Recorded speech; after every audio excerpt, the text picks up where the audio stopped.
라디오 공감 프로젝트 분리 신한요. 저는 MC를 맡은 디지털 플랫폼부 문용선 선임, 브랜드 전략부 김지수 선임입니다. 용선님은 올해 입사 몇 년 차세요? 저는 2018년 입사니까 벌써 7년 차 됐네요. 지수님은 올해 5년 차죠? 네, 입사한 지가 엊그제 같은데 정말 시간이 빠른 것 같아요. 저는 제 입사 동기뿐만 아니라 친절하신 부서원들 덕분에 즐거운 회사 생활하고 있습니다. 저도 그래요.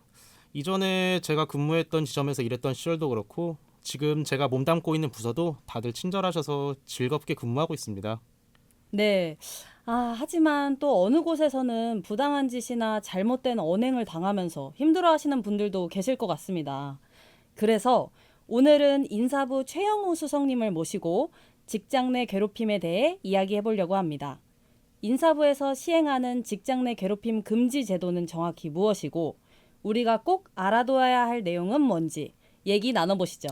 네, 그럼 오늘 자리해 주신 최영우 수석님입니다. 안녕하세요, 수석님. 네, 안녕하세요. 수석님, 본격적인 시작에 앞서 간단하게 자기소개 한번 부탁드립니다. 네, 저는 인사부에서 직원분들의 고충 처리 관련 인사 업무를 담당하고 있는 최영우 수석입니다.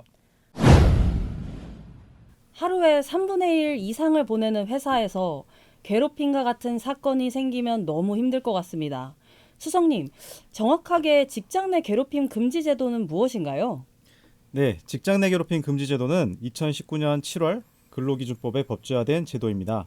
근로자가 직장 내 괴롭힘이 없는 업무 환경에서 안전하게 근무하고 피해를 당한 경우에는 신속한 조치를 통해서 원상 복귀할 수 있도록 하자는 취지에서 만들어졌습니다. 네, 인사부는 근로기준법에 정의된 내용이랑 고용노동부 가이드에 따라서 직장 내 괴롭힘 금지 제도를 운영하고 있습니다. 아직까지는 잘 감이 안 오는데요. 그럼 근로기준법에서 정의된 직장 내 괴롭힘 성립 요건은 어떤 것들이 있나요? 총 3가지 요건이 성립되면 직장 내 괴롭힘으로 규정하고 있습니다. 첫 번째가 직장 내 지위 또는 관계 우위에 있었는지, 두 번째, 업무상 적정 범위를 넘었는지, 세 번째, 신체적, 정신적 고통을 주거나 근무 환경을 악화시켰는지입니다.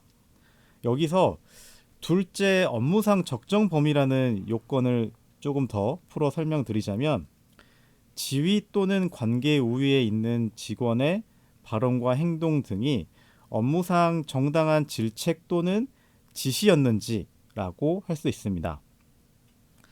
다만 저희 인사부도 이런 부분을 아주 정확하게 판단하기는 어려운 부분이라서 다양한 판례와 사례들을 참고할 수밖에 없고요.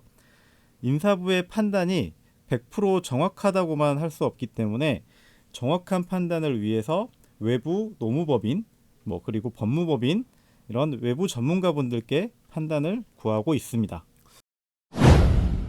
사례를 들어가면서 얘기를 해봐야 될 것 같아요. 만약 상사가 퇴근 시간인 오후 5시 이후에 업무를 주시면서 이거 내일까지 부탁해 라고 지시한다면 이거 직장 내 괴롭힘으로 봐야 할까요? 사실 선임님이 주신 질문을 직원분들께서 가장 많이 질문을 주시는데요. 선임님은 어떻게 생각하세요? 저는 직장 내 괴롭힘으로 볼 수도 있을 것 같아요. 네, 사실 그렇게 생각하시는 선배분들 그리고 후배분들이 굉장히 많습니다. 그런데 해당 지시가 업무적인 필요성과 완결성을 위한 지시였다면 해당 업무 지시가 퇴근 시간에 수차례 반복된 것만 가지고는 직장 내 괴롭힘이 아닐 가능성이 높습니다. 그러면 제가 한번 예시 들어볼게요. 제가 제 옆자리 동료랑 너무 사담을 많이 나눠서 부장님이 다른 사람들이 들을 정도로 엄청 크게 호통을 치신다면 이거 직장 내 괴롭힘이죠? 글쎄요. 잘못된 행동에 대한 훈계는 직장 내 괴롭힘이 아닐 것 같은데요. 예, 훈계를 하시면서 폭언을 했다면 물론 직장 내 괴롭힘이 인정될 확률이 당연히 높고요. 다만 폭언이 없다고 하더라도 근무 태만 행위를 했던 직원에게 그때 그 자리에서 큰 목소리로 호통을 해야만 했던 시급한 상황이었는지, 그리고 그런 행동이 일회적이었는지 이런 요건 등을 판단해야 될 것 같고요. 만약에 그런 중요성이나 시급성이 있는 상황이 아니었다면 직장 내 괴롭힘 예방을 위해서 정말 좀 주의해야만 하는 행동 중 하나입니다. 그렇군요. 그럼 상사 입장에서 문제 있는 행위가 있는 직원에게는 어떻게 훈계나 지적을 해야 될까요? 만약 부하 직원의 근무 방식이나 태도 등의 잘못이 있다면 1대1로 직접 재발 방지를 당부하신다거나 또는 회사에 정식으로 보고 내지 신고해서 적법한 조사와 제재 절차를 받도록 하는 것이 가장 바람직합니다. 아, 어쩔 수 없이 모호한 부분이 있겠네요. 수석님, 그러면 이거 신고하기 전에 이게 괴롭힘으로 봐야 할지 애매한 것들 있잖아요. 이럴 때 자체적으로 점검할 수 있는 기준이 있을까요? 네, 세 가지 기준이 있습니다. 첫 번째, 당시 언행의 목적이 상대방의 성장을 위한 것인지, 두 번째, 업무상 필요한 것인지, 세 번째, 다른 직원들까지 꼭 들어야 하는 것인지가 가장 중요한 체크사항입니다. 예를 들어 상사 입장에서 특정 언행이 업무상 필요했을지라도 상사의 해당 언행이 부하 직원에게 부정적인 내용이라서 굳이 다른 직원들이 들을 필요가 없고 시급성도 떨어지는 내용이라면 1대1 개인적인 공간에서 소통하시는 것이 좋습니다. 수석님, 그러면 만약 제가 직장 내 괴롭힘을 당한다면, 물론 제가 그렇다는 얘기는 아닌데요. 그러면 신고 방법은 어떻게 될까요? 지금 신고를 고민하고 계신 건 아니시죠? 아닙니다. 저는 저희 팀원분들을 너무 좋아합니다. 네, 직장 내 괴롭힘, 성희롱 등을 신고할 수 있는 채널이 크게 두 가지가 있는데요. 먼저 인사부 고충 처리 담당자인 저나 권은지 수석에게 말씀 주시는 건데요. 말씀 주실 때는 편하게 메신저나 메일로 주셔도 되고 SHR 시스템에서 수시 면담이라는 면담 채널을 이용해 주시면 됩니다. 그리고 혹시 인사부에 익명으로 제보하시고 싶으신 게 있다면 레드휘슬을 이용해 주시면 되는데요. 레드휘슬은 스윙 포탈 메인 화면 하단 배너 쪽에 보시면 레드휘슬이라는 아이콘을 통해 이용하실 수 있습니다. 와, 스승님이 이렇게 계시니 정말 든든하네요. 그럼 신고하게 되면 그 후 처리 과정은 어떻게 돼요?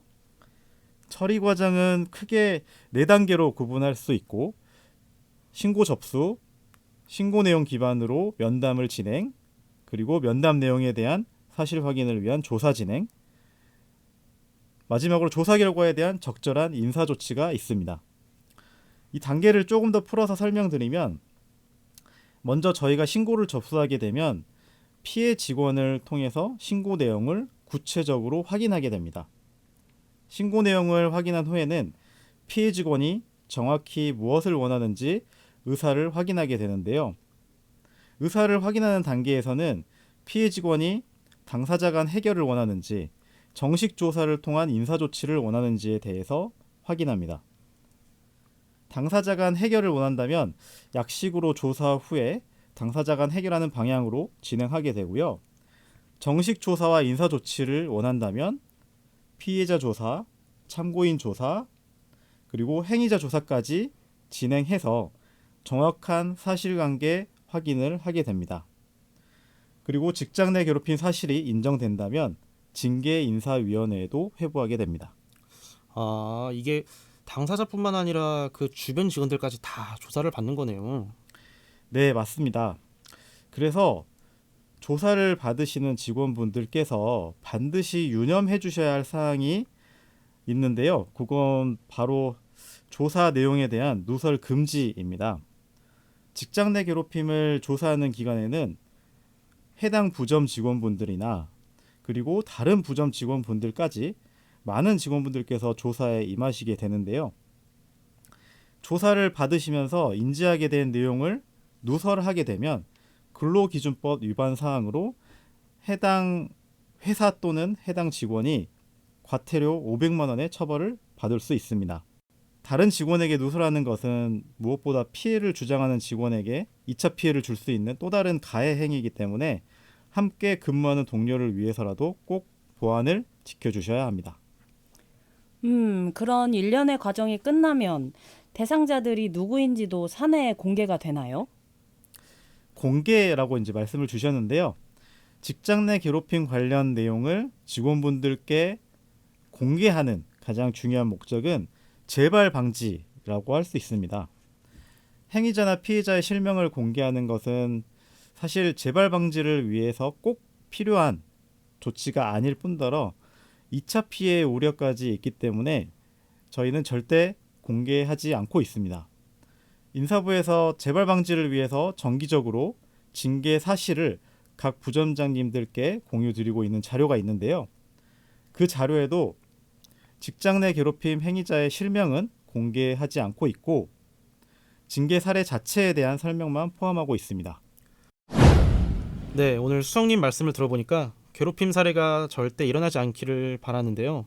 그래도 만약에 나와 내 동료를 지키기 위해서는 이런 금지 제도에 대해 정확히 알아둘 필요가 있어 보입니다.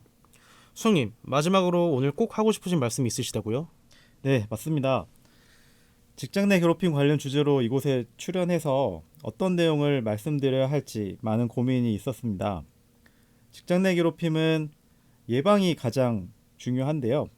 예방을 위해서는 무엇보다 올바른 개념을 이해하는 것이 가장 중요하다고 생각했습니다. 오늘 말씀드린 내용이 직장 내 괴롭힘에 대해 직원분들께서 올바르게 이해하시고 예방하시는데 도움이 되시길 바라겠습니다. 수석님께서 오늘 출연해주신 덕에 그동안 직장 내 괴롭힘에 대해 잘 모르셨던 직원분들께 많은 도움이 되었을 것 같고 또 우리 모두가 서로 조심하고 즐거운 회사 생활을 할 수 있도록 경각심을 주신 것 같습니다. 오늘 출연해주셔서 진심으로 감사드립니다. 네, 초대해 주셔서 감사합니다. 네, 오늘은 인사부 최영우 수석님과 함께 직장 내 괴롭힘 금지 제도에 대해 자세히 알아봤습니다. 자, 그럼 즐거운 금요일, 이번 주도 퀴즈가 빠질 수 없잖아요. 네, 맞습니다. 들리시나요? 4회차 퀴즈 나갑니다. 우리 스윙 포탈 메인 하단에 보면 익명 제보 시스템인 이것이 있는데요. 이것은 무엇일까요? 1번 레드 휘슬, 2번 블루 리본, 3번 옐로우 카드, 4번 블랙핑크. 정답을 아시는 분은 유튜브 댓글에 성함, 부서명과 함께 남겨주세요. 자, 여러분 힌트 나갑니다. 잘 들으셔야 됩니다. 제보할 것이 있으면 호루라기를 불러주세요. 네, 그럼 오늘 라디오는 여기서 마칩니다. 모두 활기찬 금요일 되세요. 다음 주에 만나요. 안녕.